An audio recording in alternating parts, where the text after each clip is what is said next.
मुल्क भर की तरह भखर और जनूबी पंजाब के दीगर इजला के अंदर दफा 144 का नफाज किया गया है, मगर भखर, लैया, मियांवाली और झंग समेत डेरा इस्माइल खान के बहुत से लोग नहीं जानते कि दफा 144 दरअसल है क्या, ये कब और क्यों लगाई जाती है। तो आज की इस दिलचस्प वीडियो के अंदर हम अपने जनूबी पंजाब के उन तमाम लोगों को ये बताने की कोशिश करेंगे कि दफा 144 क्या है, ये कब और किस सूरत के अंदर लगाई जाती है। नाजरीन ग्रामी, आप अक्सर सुनते रहते होंगे कि दफा 144 नाफिज हो गई है, डबल सवारी पर पाबंदी लगा दी गई या जलसे जलूसों पर पाबंदी आयद कर दी गई है। कोरोना के दिनों में मार्केट, स्कूल खोलने पर पाबंदी भी इसी दफा 144 के जरिए ही लगाई गई थी।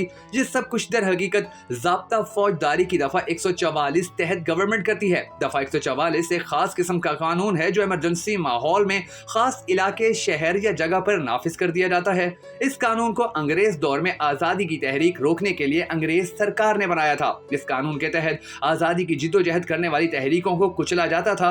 बदकिस्मती से आज भी पाकिस्तान, भारत में हुकूमतें दफा 144 का नफाज एहतजाज को रोकने के लिए करती हैं, लेकिन याद रहे कि पाकिस्तानी आइन के मुताबिक हर शख्स को, गिरोह को हक हासिल है कि वो हर सूरत में, हर जगह पर पुरअमन एहतजाज कर सकता है। अब सवाल ये है कि दफा 144 का नफाज करता कौन है।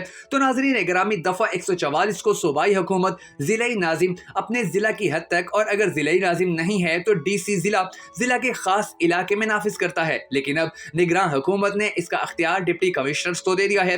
दफा 144 किसी इलाके में 2 महीने से ज्यादा नहीं लगाई जा सकती, लेकिन खास सूरत हाल में 2 महीने से जायद अरसा तक दफा 144 नाफिजुल अमर रह सकती है। अब सवाल यह है कि दफा 144 लगाई ही क्यों जाती है। तो नाजरीन ग्रामी, जब किसी शहर या इलाके में नुक्से आम, फसाद का खतरा हो, लोगों की जानो माल को खतरा हो, तो इस सूरत हाल में सूबाई हुकूमत या डीसी दफा 144 नाफिज कर सकता है। बहुत सारे लोगों के जहनों में ये सवाल भी होता है कि आखिर किस किस्म की पाबंदी दफा 144 के दौरान लगाई जाती है। तो याद रखिएगा कि दफा 144 में कोई खास किस्म की पाबंदी नहीं होती।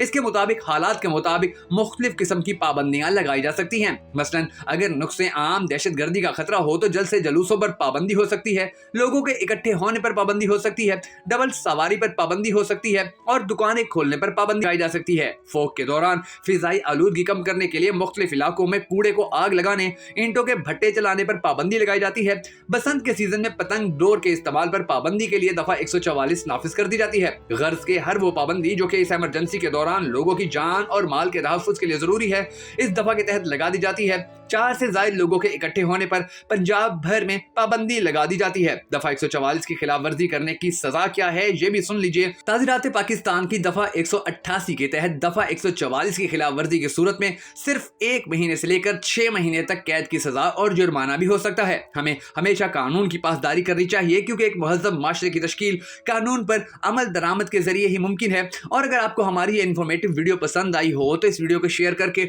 ज्यादा से ज्यादा पाकिस्तानियों और बिलखसूस जनूबी पंजाब के लोगों को इस हवाले से जरूर गाइडलाइन देने में अपना हिस्सा अदा कीजिएगा, ताकि हर इंसान को पता चल सके कि दफा 144 दरअसल है क्या।